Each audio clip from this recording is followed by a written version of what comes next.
Dito sa mundo, ito talaga yung totoo, yung realidad na dapat alam mo at ng lahat ng tao. Naparito kang hubad, aalis kang nakahubad.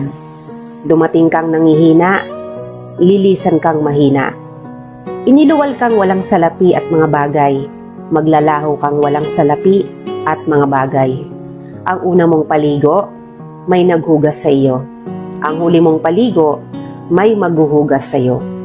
Ito ang buhay, kaya bakit labis ang mali siya, ang inggit, ang pagkamuhi, ang galit at pagkamakasarili.